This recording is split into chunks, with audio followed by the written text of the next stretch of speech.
You know how it goes. Yeah, baby. Pep Talk. Pep Talk. Stamina for sale. Anthony Yard. It's a movie. You know the set. Let's go, bro. You know how it goes. Pep Talk UK.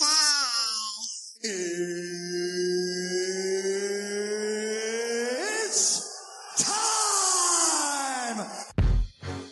Everyone talk good game, but it don't really faze me. The man that ain't mad like Max, the way that I'm murky like Ace B. And them got whoppers lying on the back bar, like a baby.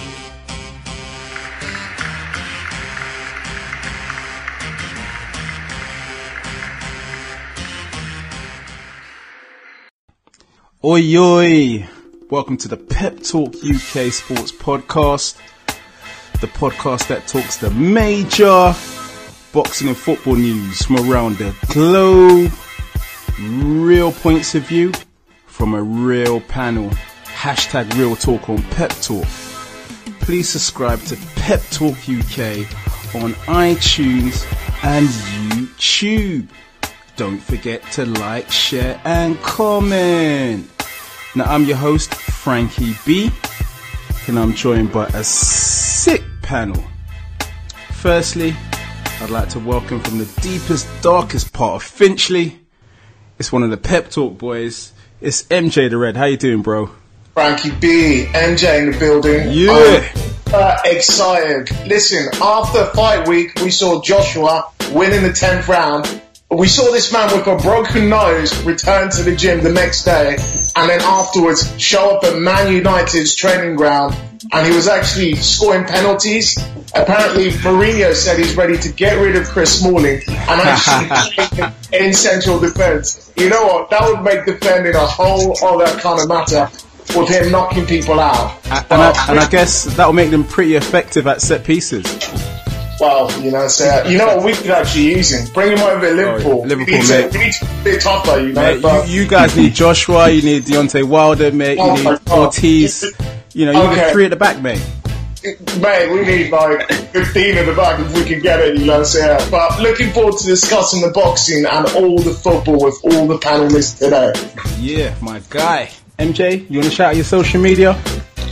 Yeah, you can find me at MJ, Mike_Mike28 on Instagram, or find me on Twitter at MJ, Pep Talk Boy.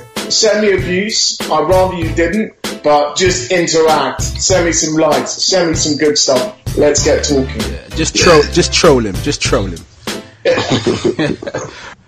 Right, now back again, I'd like to introduce from across the pond.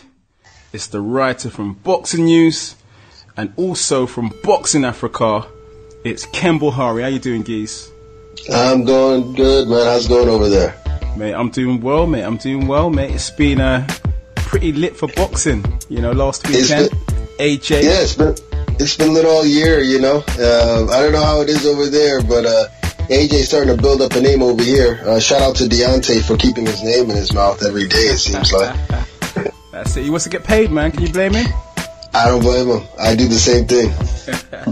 So, there's a big anticipation in the US for Wilder Stiverne Part 2. Is it going to break all TV records?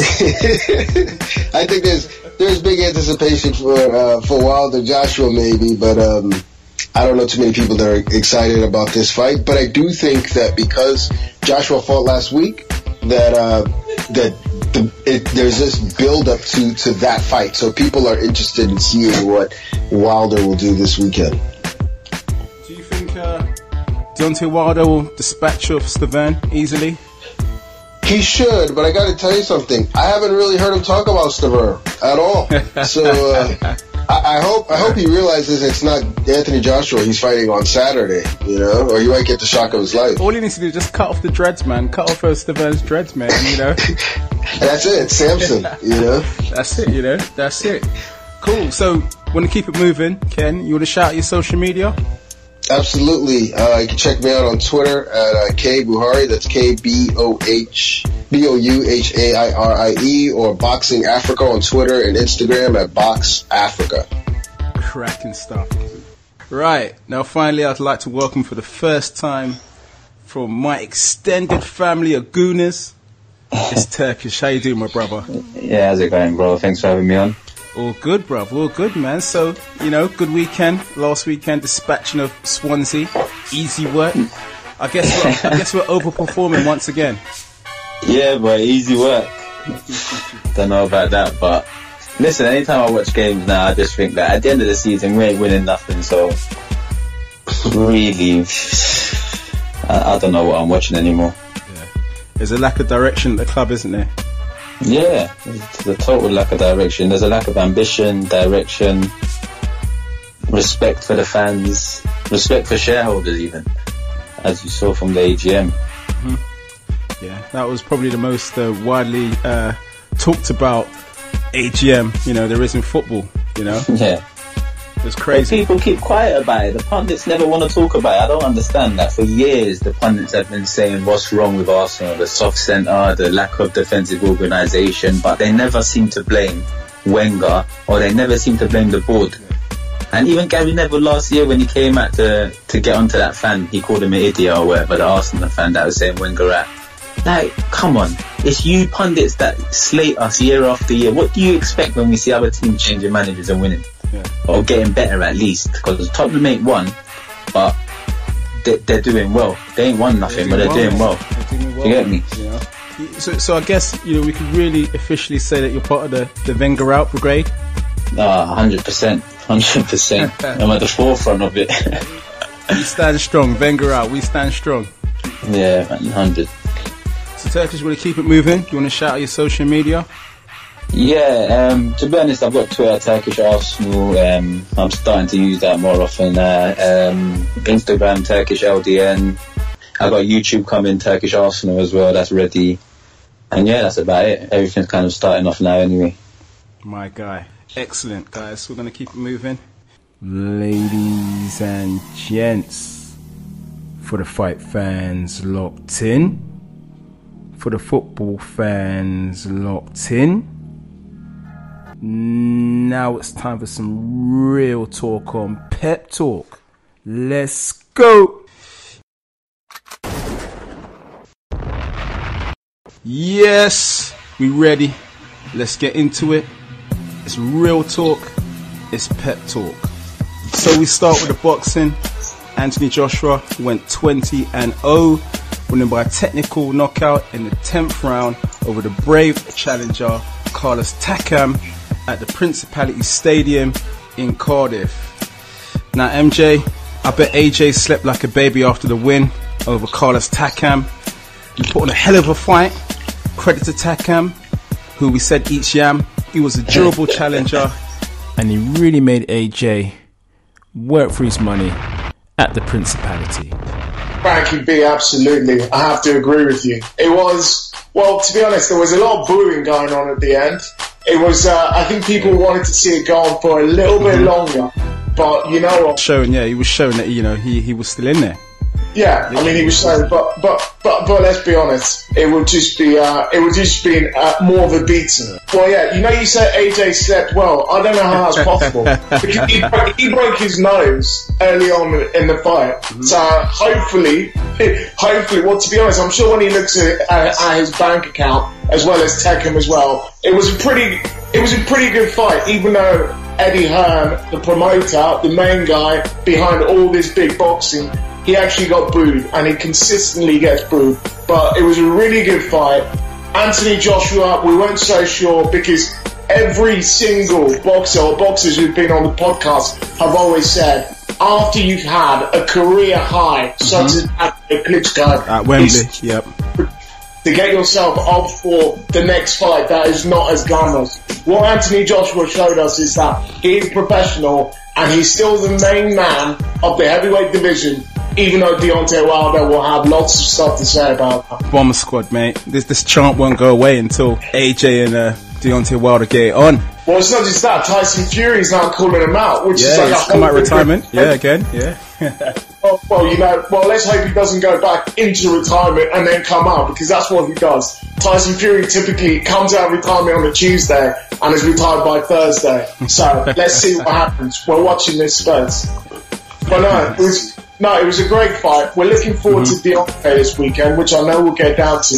But how I saw the fight, Yeah, I mean, how I saw the fight this weekend, really good fight. Joshua props, Takam as well. He actually ended up getting a lot of props as well. Everyone won. Now, Ken, there's been a lot of debate over the stoppage. Some say it was premature. Some say it was precautionary by the referee. What was your opinion? Stop a tad early, or was the referee? I think so. I think it was definitely. It could have been a mixture of both. It was precautionary and it was early. I as a fan, I thought it was extremely early.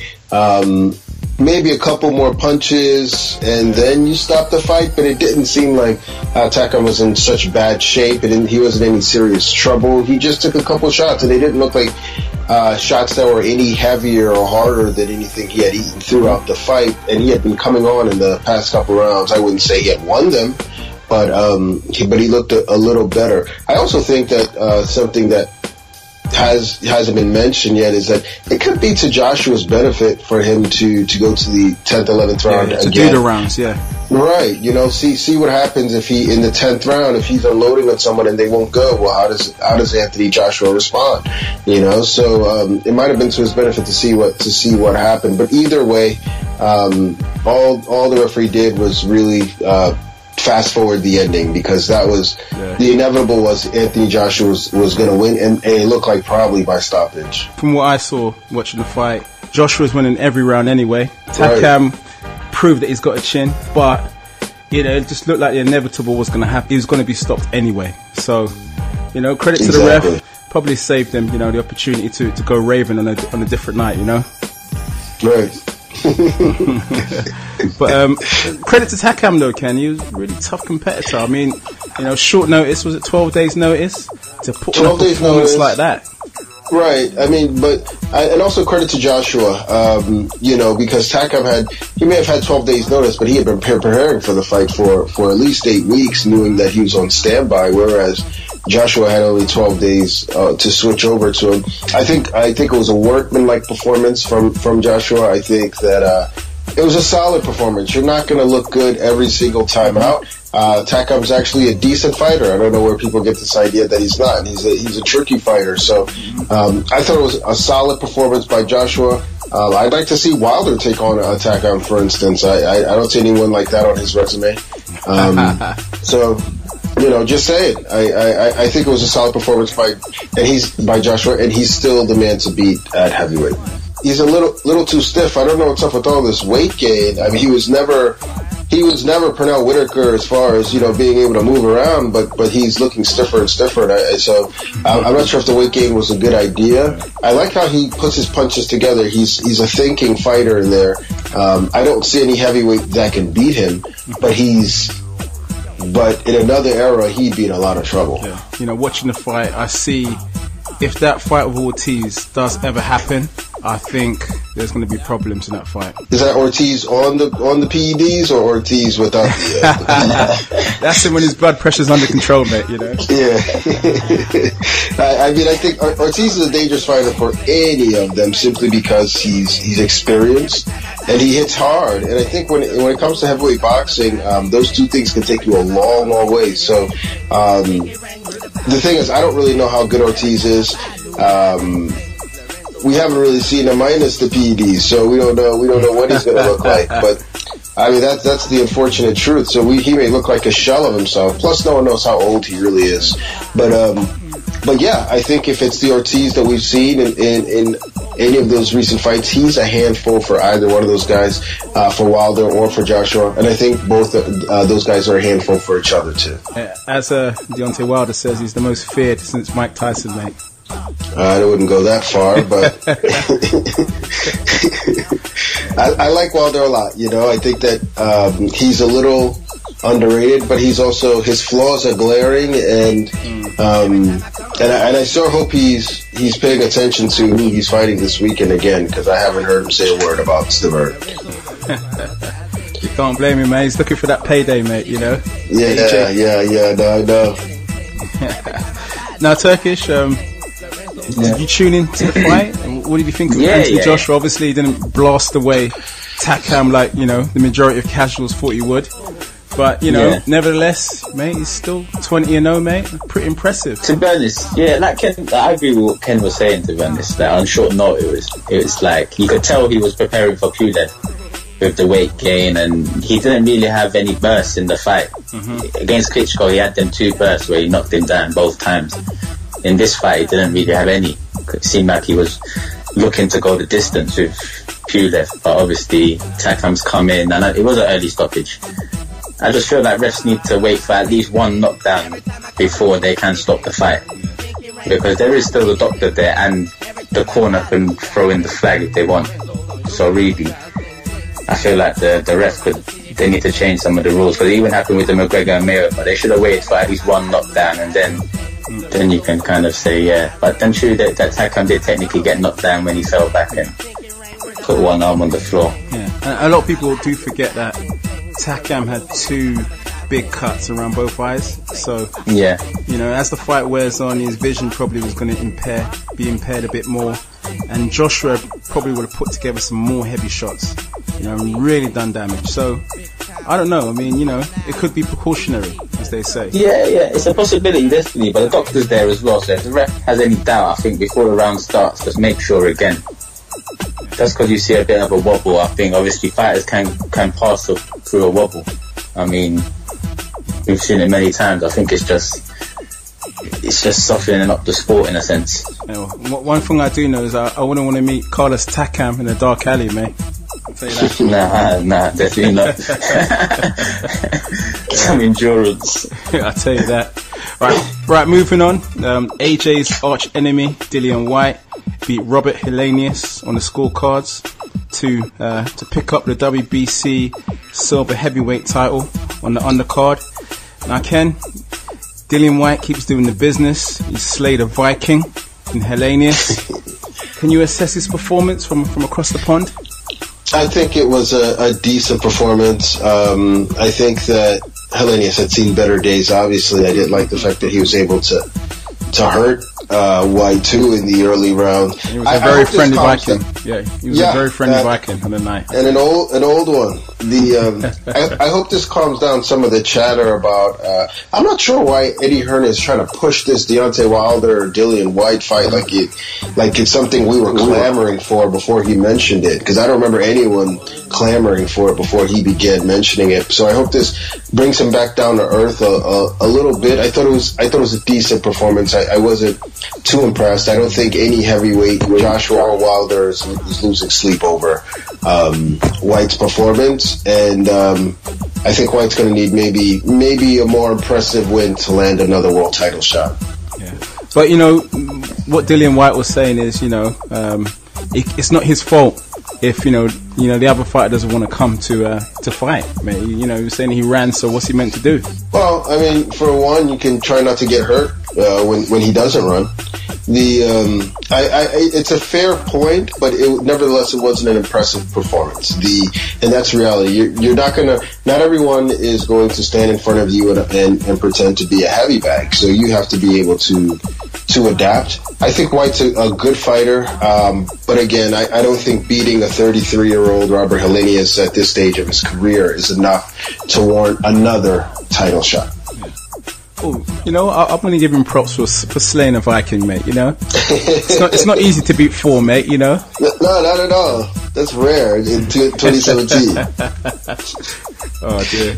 Now MJ, Helenius, seemed intent on staying out of harm's way. He was obviously, you know, a bit afraid of the body snatcher, Dillian Whyte.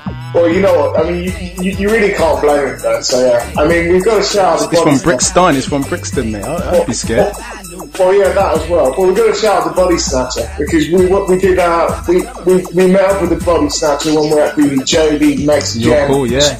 Yeah, when he was actually, talks about the fight was kind of still there in the air.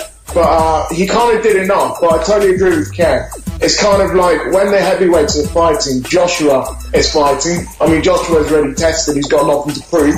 We've got Deontay, who's also certified as well. If Dillian wants to throw himself in that equation, he can't just keep on relying on the fact that he went toe-to-toe with Joshua for 7 rounds. I mean, that can only take you so far. because we saw him against Derek Chisora. He wasn't very impressive there. So yeah, I mean, I do like Dillian Whyte. I've always said, had Dillian Whyte not been banned for boxing, for kind of taking special sweets or supplements, whatever the hell you want to call it, that were banned, he would actually be a lot further along in his boxing career than he is today. But having said that, he really needs to start kind of being a little bit more. He needs to be a little bit more impressive. So yeah, he's really got to be pushed, because he does have ability. He's got potential. He showed us that, but he just needs to kind of have that mentality and that kind of consistency, kind of a little bit more. He seems like he's still a work in progress, to be fair. Well, absolutely. But however, having said that, he did enough. He won. So yeah, so we got to give him props. Yep. He won. That's all it is. Yep. And as AJ says, you know, Dillian Whyte's going to keep building and building and building.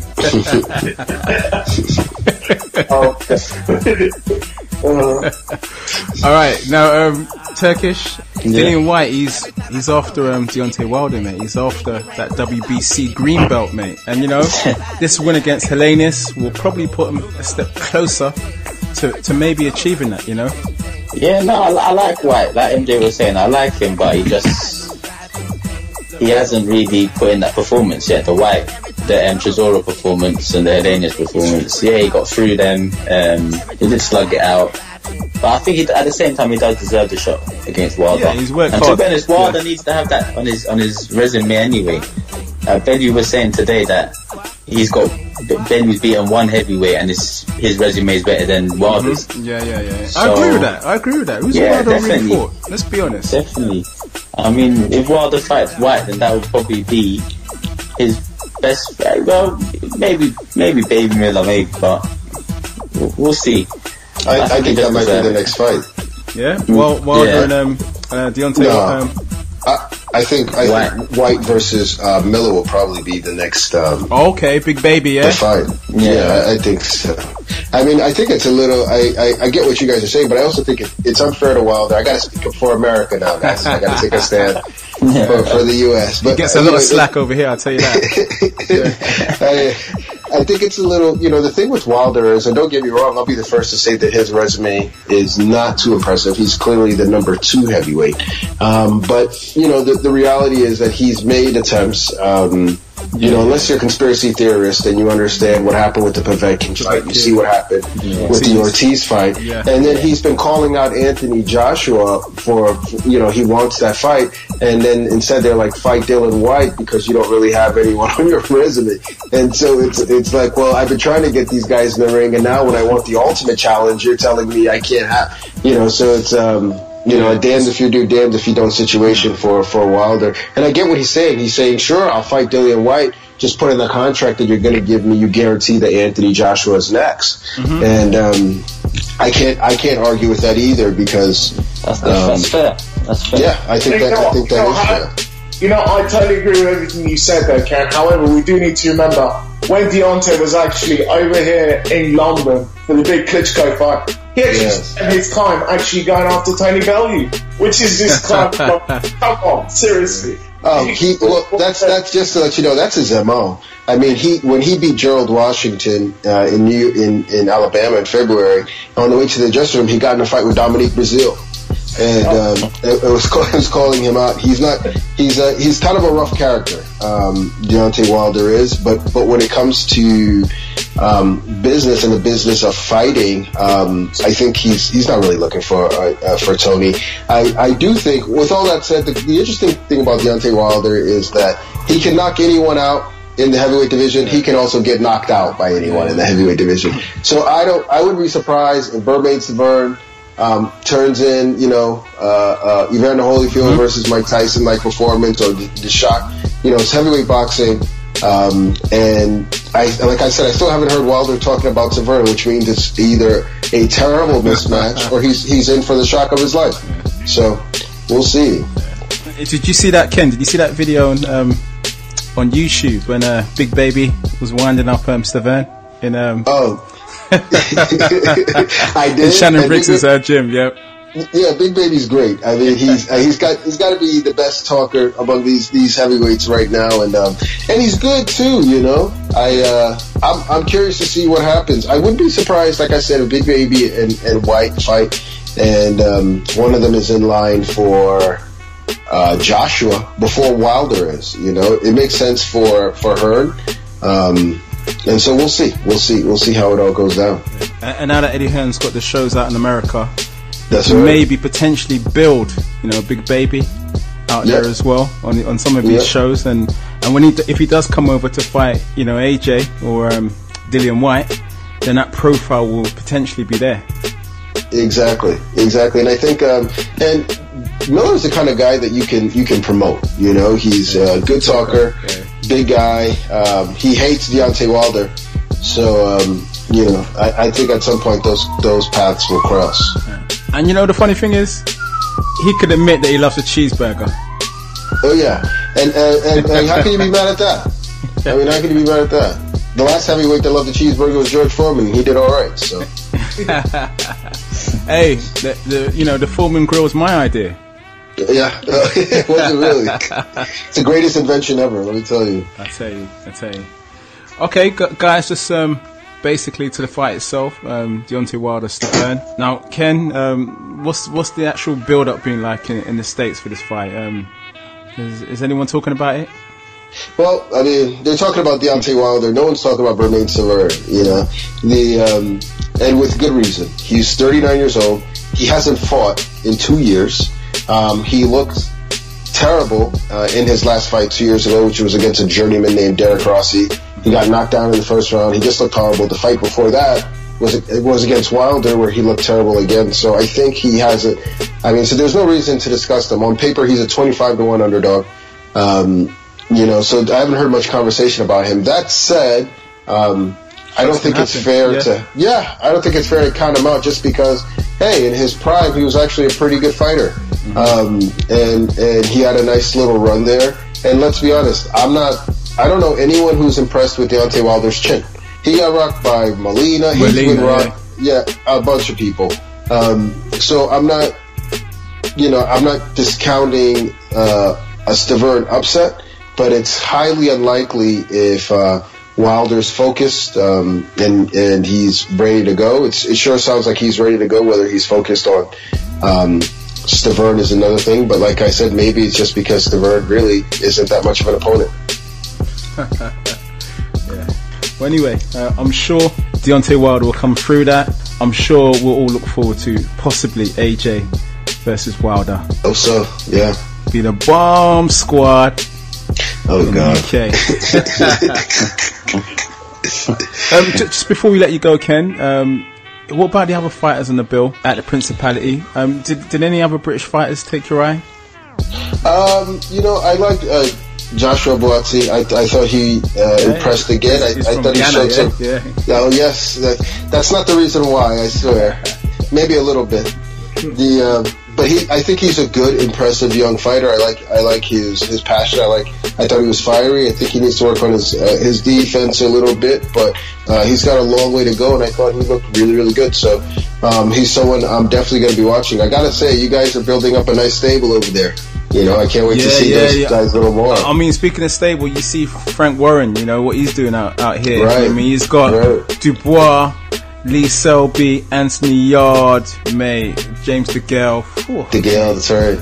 Yeah, you guys got it going on right now. I might have to. I'm hearing that there may be some big things in the works too for the UK in the next month or two. So I'm trying to dig in and get a little more information about that. But I'll keep you guys posted.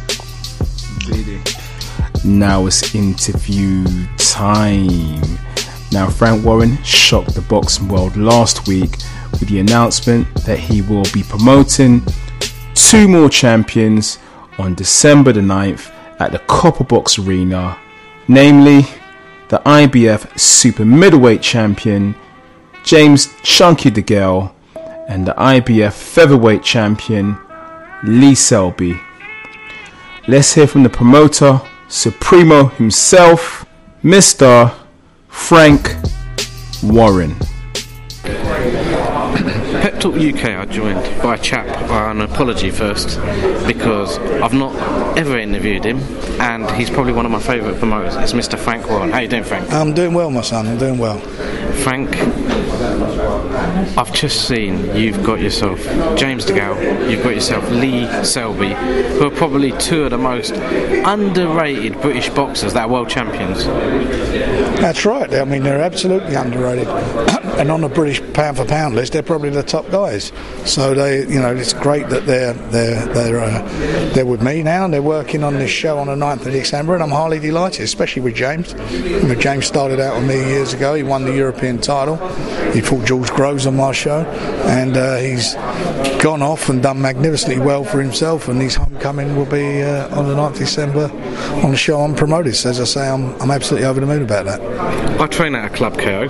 Not that I look at the best of times, but James DeGale's in there, Jim Mack's in there, and I'm looking at James, and he's genuinely looking relaxed. He's looking happy. What's the secret ingredient? I just think he's got some direction, hasn't he? He's done well, and he's come back to the UK, and I think he feels good with himself. More importantly, he's had these injuries. He's had this operation on his shoulder, and he seems that's really worked for him. So now he seems in a very, very good place, and hopefully he comes through his fight in December, and we can look to do some big shows together next year. You've got a cracking fighter in Lee Selby. Now, being a Leeds boy, yeah, I've got my affiliation with old Josh Warrington. My same as mine. Josh, I'm with Josh, and I made that very clear to the guys. He comes through, then he'll fight Josh. He'll fight me in Leeds at Elm Road. That'll be done. I'll deliver that. Are we going to be allowed to wear Leeds tops to that venue? Wear what you like, mate. I don't care. As long as you buy a ticket, you can bollock naked. But just be there. On top of this homecoming, you had another two cracking lads. You had Mr. Anthony Yard, yep, and young Daniel Dubois. Yep. How good are these two boys? I think they're tremendous prospects. But young Daniel's only had 5 fights. He's a tremendous puncher. He just looks so at home in the ring. Just natural. You see some heavyweights, they're stiff and they look a bit muscle bound. I mean, he is just so smooth, so relaxed. He's got a great jab, great eye, great balance, fantastic balance, and I think he's going to go on to do some big things. I mean, obviously, you want to keep his feet on the ground. You want to, don't want to sort of inflate his ego with it, but I think he's capable of taking all that on board and delivering. He really does believe in himself. Nothing phases him. And as for Anthony, I mean, he's been a dream. 12 amateur fights, he's had 13 pro fights, and as James DeGale said, he had 100 odd fights as an amateur. And you look at the quality and look where he's got himself to. He's a natural athlete. He's tough, he's strong, he can punch. He's a fantastic puncher. Got tremendous self-belief in himself, in what he does. I mean, a lot of people compared him early days to Nigel Benn, but he's not. He's Anthony Yard. He's just a one-off. He's built his own reputation. He has, and he's done fantastic well. And I really do believe that he's going to.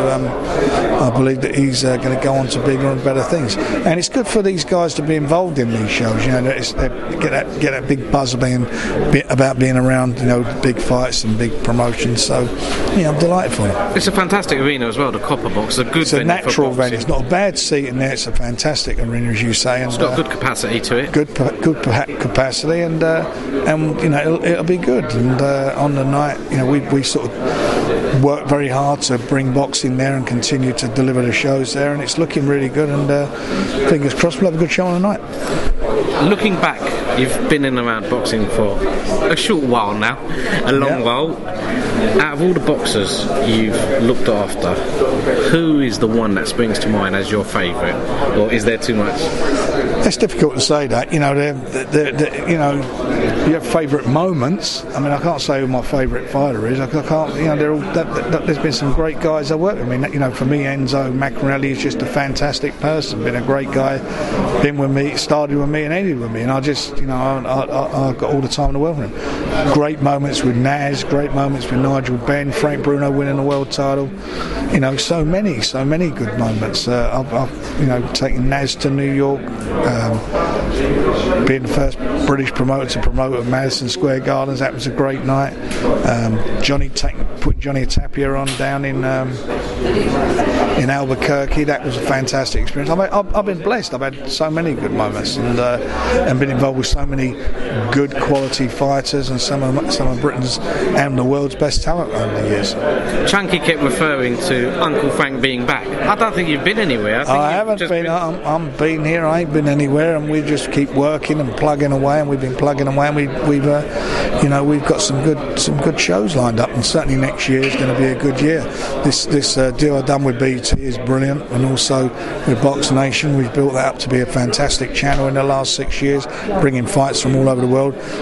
Colin Hart mentioned at the press conference about Lomachenko fight and Rigondeaux. That's on the same night. Of course, it's on the same night. We've got some great boxing. I love boxing, and we put together some fantastic shows, and this is another great show for us. Well, Frank, we're Pep Talk, the big fans. Good stuff. We don't get involved in the politics of the boxing. Nor me.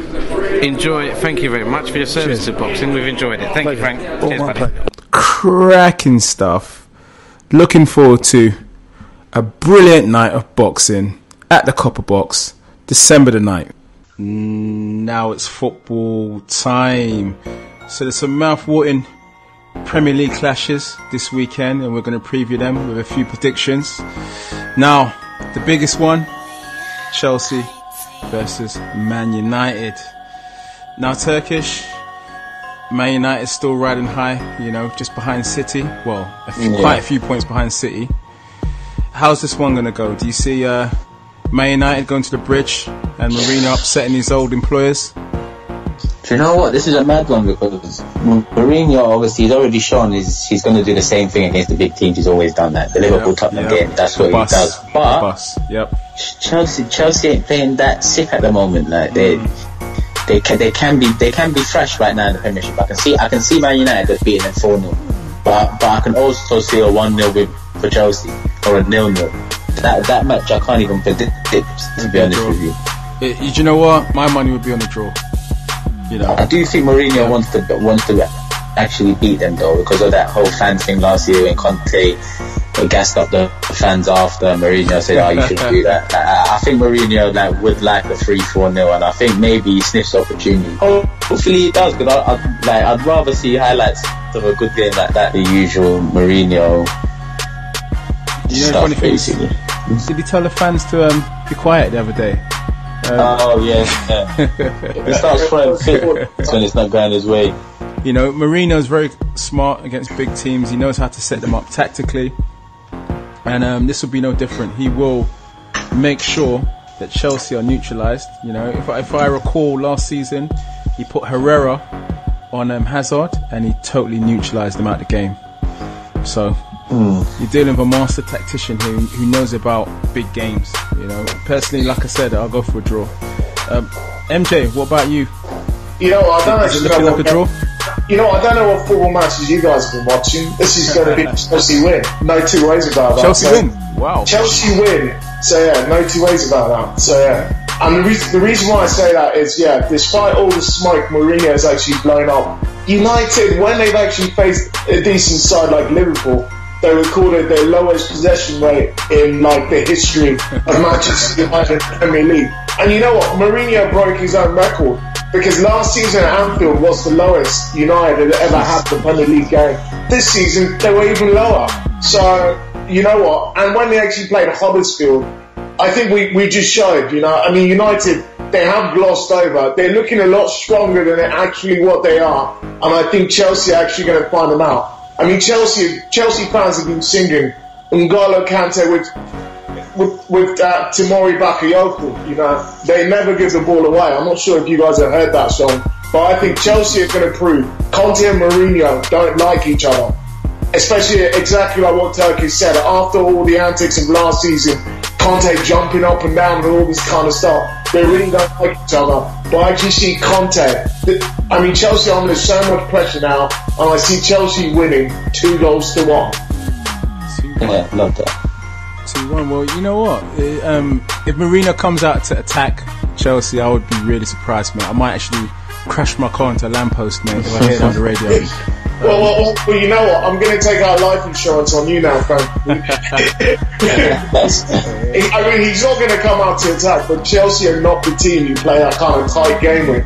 because they've got Bakayoko and Kante to lock up that midfield, and Morata can score goals, especially after they got battered by Roma midweek. Yeah. I think Conte's gonna flip about that. Listen, when they lost to Burnley, they went over to Wembley and beat Spurs, and I think we're going to see another classic Conte performance, because they have to show it, and they will show up. It could be a tight one. It could be a tight affair. But Chelsea as well. I mean, this season they've been pretty much up and down. You know, they're not as dynamic as last season. Well, to be honest, you just got to look. Conte got sold down the river. He said he wanted Alexandro. They gave him Zappacosta. He said he wanted Llorente, and they left Batshuayi there. So you can't really blame him. He said he wanted Nigel, and they gave him Danny Drinkwater. So yeah, apparently this is Conte's last season. He will walk at the end of this season because he's had enough. Yeah, but what Abramovich could say is, well, you know, when you won the league, you only signed one player. So why are you complaining about more players this time? Well, that's the reason why he's complaining, because last season he gave him a big list, including Koulibaly. He gave him sign me Morata. He gave him all these names, and they signed David Luiz at the end of the season. Fair enough, he coached the team brilliantly and did well. But this season, let's remember, Conte is the guy who walked away from Juventus, okay, after he had won the league the season before, because they wouldn't sign the players he wants. He's a principal guy, and that's the reason why they were expecting to give him a contract extension. He hasn't extended his contract with Chelsea. He only signed an increased wage for 2 years, but he will walk at the end of this season.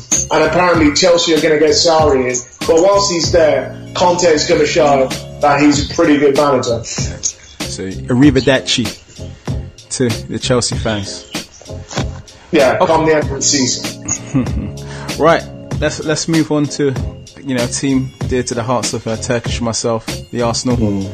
Well, yeah, come on. This is going to be a very difficult game because it's Man City versus Arsenal at the Etihad. Now, Turkish, the odds are against Arsenal. We don't know what Arsenal from week to week will turn up. We had a good win, you know, against Swansea, coming back from 1-0 down. But this is a team in Man City that are looking simply fantastic, mate. Yeah, it's going to be difficult. They're looking something else. Yeah, to be honest, we're going to lose. Like, there's no, we're not, you know what, let me not say that, because we might draw, but we're not going to win this game or something. We're not winning it. I like your optimism, mate. Nah, look, I even told you I'm going to the game as well. It doesn't stop me going, innit, because I love going games, innit, but, like, come on. Like, at the end of the day, what we're seeing Guardiola do, yeah, it's like, you know what's going to come, and Arsenal don't ever prove you wrong, or like rarely do they prove you wrong. So the thing is, do you know what it's like? Arsenal are going to rest players in Europa, so it's set up for Arsenal to cause an upset. You know, if Arsenal can focus, defend properly, and hit City on the break, you know, upsets can happen. City are due to lose a game anyway. But again, with Arsenal, you just. I mean, we play don't know what's going to happen against teams that are open, innit? To be honest, like, I know we got banged by Liverpool 4-0, yeah, but we usually play well, or we put up a good fight against Liverpool. It's always a high-scoring game. It's always like close games, but it's toe-to-toe. Same with City, really. Even from the 6-3, and then we had them 2-0 away that game. It's always up and down performances, but this year is different. Like, this year you can see City are. What are they on? 35 goals in 10 games. That's 3.5 goals a game. I saw the other day they've only conceded 18 shots on target in those 10 games. Like, what? I mean, afterwards you got to get past Edison as well. Afterwards, who's looking? Yeah, because he's been a good signing. But yeah, he's been solid. You know, Wenger's as well. He's got to get his tactics spot on, because if you're going to play Ozil, Lacazette and Sanchez, you really need some security, you know, in midfield. And Ramsey, he doesn't stay in midfield, mate. He doesn't cover the back line. He goes forward. So against City, you really need to, you know, make sure you defend properly. You know what it is? Wenger don't, like, there's no tactics from Wenger. Like, how long has he been manager? 22 years. I think I've seen him change his tactics in maybe 3 games in 22 years. That was one of them was the Man City away game, did a 2-0. Another was an away game. So, to be honest, it's very few. So I don't see him changing his tactics for Guardiola. I think he's going to think my style can beat his style. Let's just go out there and see, to be honest with you. I don't know our defensive situation right now. I don't know who's fit. I don't know if Mustafi's fit. Yeah, no Mustafi. So, and Kolasinac is touch and go. I'm sure he is to play the game. Loss. So it's a big loss, mate. And if Rob Holding comes in, Sterling's going to rip him to shreds. Yeah, 100%. I mean, like Holding. Like, I even said that on AFTV last year. Like, people shouldn't get too gassed about Holding because it doesn't matter about personnel at Arsenal. Like, we could have the 3 best centre back. We could have Tottenham defence. Wenger could have Tottenham's defence, and they'd concede 30 plus a year because Wenger don't care about sorting them out, especially given team talks to the. I don't see him gassing the defence up before the game or trying to motivate them. I just see him say, go out there and do what I want you to do, which is try and play it around the team, keep the ball side to side. If you can whip it in, if you're really there, well done. Yeah, like it's not good enough. Like too many years now. It's like even Ozil and Sanchez now, a year left, and it's only getting worse for us. Like when you thought that it can't get any worse than this, and then we dropped that top 4, and then we thought it can't get worse than this, and now our 2 best players are leaving, and Lamar is apparently obviously saying no to us. So it's just he's like, are you mad? What, Jane Arsenal, are you mad? Like I could see, like realistically, I could see Tottenham buying a player of us in the next 5 years. Wow. And that's the next step down. Could you imagine Sanchez in the Spurs kit? I can't imagine it, but at the same time, yeah, if this was maybe 2 more years ahead and Tottenham still sustained this sort of that form, why wouldn't he? Why wouldn't he go there? Because he could push them to the next level and be the guy there. Whereas with us, it's like we've taken the piss out of Ozil, especially. Do you know what they talk about? The Arsenal directors talk about Arsenal overachieving, but it's actually Spurs that are overachieving. Let's be honest. Yeah. Because you look at their pay structure, right? Yeah, look how much they're paying their players, mate. It's not very, very good, mate. So they're overachieving, to be fair, 100%, considering what 100%. They've spent. Not 100%. Arsenal. They're the biggest overachievers probably in Europe right now. When's the last time? I just picture when's the last time I could see Arsenal beating Real Madrid? Beating them. We struggle to beat Swansea. We struggle to beat Swansea. So MJ, just coming back to you. Predictions for the game, Man City versus Arsenal? Well, Frankie B, it's going to be brutal for Arsenal. Let's be brutal. It's going to be brutal. I mean, listen. More comeback, fatality.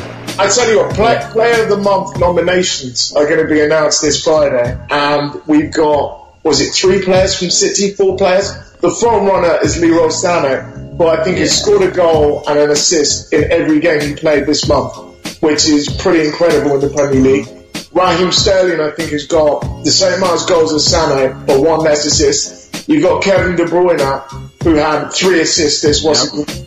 So, I mean, you're going up against an informed Manchester City, against an Arsene Wenger, who believes that he wants to play Barcelona-style tiki-taka football, but doesn't actually want to go out and spend the money to actually buy these players. So he's the sort to go toe-to-toe with Pep Guardiola. But having said that, last season, the FA Cup semi-final, no one gave Arsenal a prayer in hell to actually go there and actually beat Man City at Wembley. Showing up on the day. But that was last year. This year, Manchester City have spent 52 million on a right back and followed that up with 54 million on a left back. It's only going to go one way. City to win 2-0. 2-0. What about the fact that City would have played in a big game at Napoli? Is that still not going to influence your prediction? Listen, City can play every single day of this week and still play Arsenal on Sunday. And that's not going to influence my decision because, it's just down to the personnel. And I'll tell you what, I said this last week, AOL will not be successful. The reason why is because it's not in Arsene Wenger's best interest for it to be successful. Because he will do things like he will take off Lacazette, keep on taking Lacazette, and he'll be playing Giroud. And he will be making sure all 3 of them don't play. But Because if all three of them keep on playing and the Arsenal fans keep on going on about AOL, what's going to happen in January or come next season? It's in Arsene Wenger's best interest to make it seem as if AOL is not working out. So you've got a saboteur there. I think Wenger's going to sabotage AOL. But Do you know what it is, MJ, now, yeah? All the fans of, like, not all the fans, let me not say all, but let's say half the fans have clocked it now. Like, they're not having it no more. It's as soon as the form starts going downward, as soon as we, let's say, lose 2 games, you're going to see, there's going to be fights in the stands again, people running on the pitch again, trying to get at Wenger. Like, it's going to go mad again, because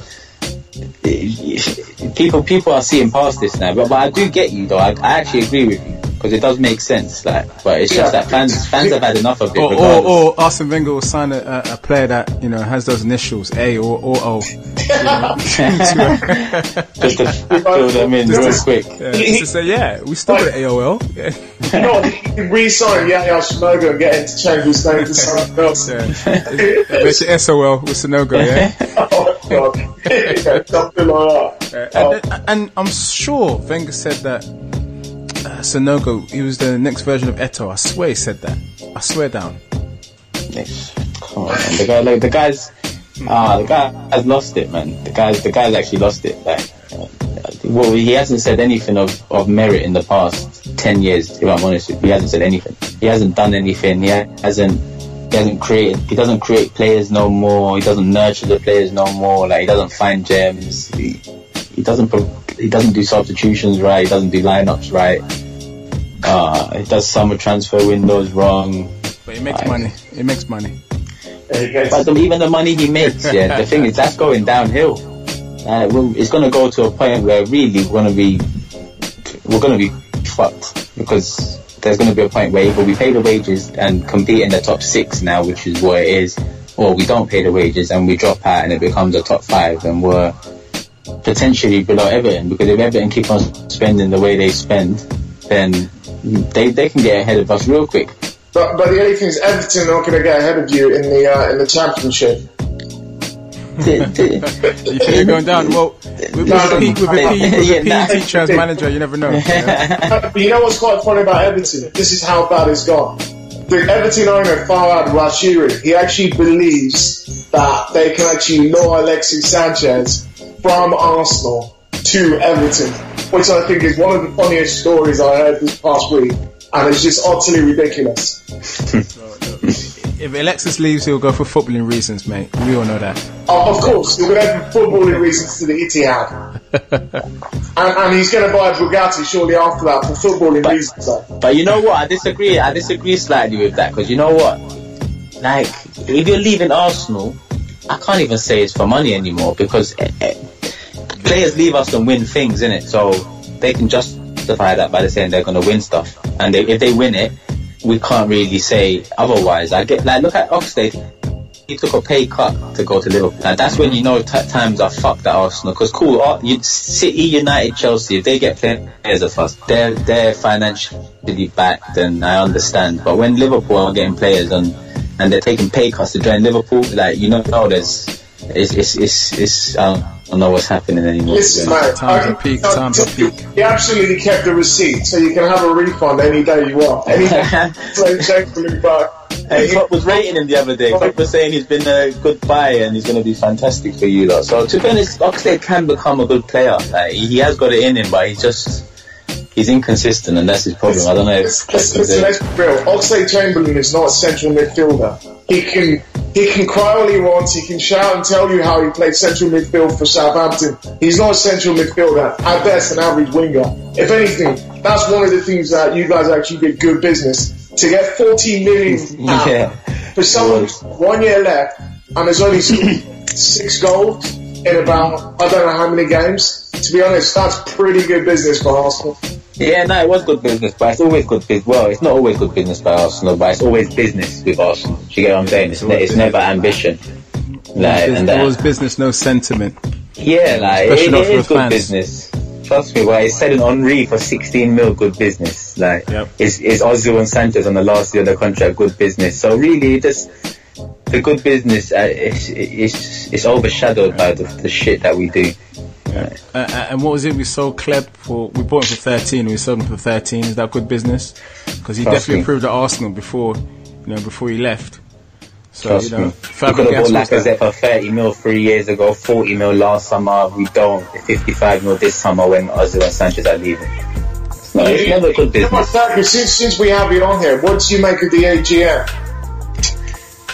But it's typical. Like, that's what I make of it, to be honest. Our board essentially is racism, because Usmanov should be allowed on the board. I don't know how you can own 30% of this club, and it's basically like one of us, man, owning 30%. And they're saying, nah, you can't come on the board. But I own 30%, and all I want to do is spend money. Like, even when Hillwood was selling the club, he said, we want to keep the club English. But then he didn't have an English buyer. So he sold to the nearest thing, which is obviously an American. And from there, it's just kept. How can Chips Keswick? Who the hell is that? Chips Keswick or Peckham or something like that. Like, trust me, his name is Chips, and he mugged the whole shareholders there by saying, read the newspapers. Why is Punkay not talking to the shareholders, but he's talking to Daily whatever? I don't know who he talked to, but he just wants to pass it down to his kids, and that's what I'm scared of. Like, I'm falling out of love with the club, like, and that's how bad it's getting. Because really, it's not Arsenal Football Club no more. If this is what they're doing, it's like it's a company. So, I just don't know how long this can go on for. Because I know I know a lot of people like that have stopped going games. Real fans that stopped going games, and they keep their season tickets, but they just hand it over to other people to just go until, in the hope that in a few years that we'll be committed again. But it's real fans leaving. When there's a protest, everybody knows about it, and only 300 Arsenal fans turn up. Trust me. The directors are laughing, mate. They're laughing. Trust me. Our fans are a joke as well at the same time. Man United don't stand for no rubbish. Yeah, the Man United fans don't stand for no rubbish. And Liverpool as well. Liverpool, same thing. I remember the ticket price issue. Klopp was, I think, a month, maybe 6 months in charge when the ticket price issue came up of £70. And he came out and he said he agrees with the fans being upset. A week later, they asked Wenger about it. Wenger said, our ticket prices represent the football on show.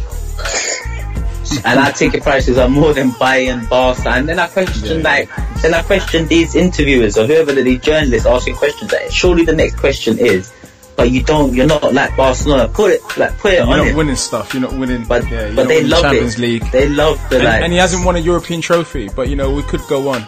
We're going to move on. Yeah. We're going to move on to West Ham versus Liverpool. MJ's team. MJ, Liverpool once again, a bit like Arsenal. You don't know which Liverpool's going to turn up. But then you can be buoyed by the 3-0 victory against Huddersfield, mate. Looks like they're back in business. Listen, we followed up with another 3-0 victory over Maribor in the Champions League. But having said that, I mean, West Ham we haven't lost to, I think, for 50 years at Anfield, and we had a pretty decent record actually going to, it's the London Stadium now, isn't it? So, yeah. So previously, if you asked me, I'd have said that home banker. But we all know Phillips is a man fighting for his life, and you don't want to be up against someone who is fighting for his life. So for that reason only, I'm going to shock everyone and still go for a Liverpool win, but it's going to be quite close. It's going to be quite tough, and yeah, I'm going to go 2-1 in Liverpool. Yeah. I just would like to add, MJ, I'd like to see Lovren reinstalled to the centre of your defence. Oh God! Seriously. I actually have no words to say, because I mean, how long do we have? So yeah, how long do we have? Oh dear. Turkish. Yeah. Are you favouring Liverpool to continue on? You know what? It looks like Bilic has lost the team, so it's like how we played Everton last week. I think it's up to Liverpool to put the nail in his coffin in that. I've got Liverpool in that one, to be honest. Yeah. I do. I think it might be curtains for Bilic. He seems to have been on a tightrope for quite a while now. So against Liverpool, I don't think he's going to get any favours from Klopp's men. And West Ham as well, they have a bad habit of not being able to defend properly. So this could be curtains. Just like Liverpool. Plus the fact Bilic's contract runs out at the end of the season, and he's actually come out fighting, because David Gold and Solomon, they both came out and said that they had offered him lots of players, which he had turned down. Apparently he turned down some really, really big names like XAVIER and this and that, but Village has come out to say that is all lies.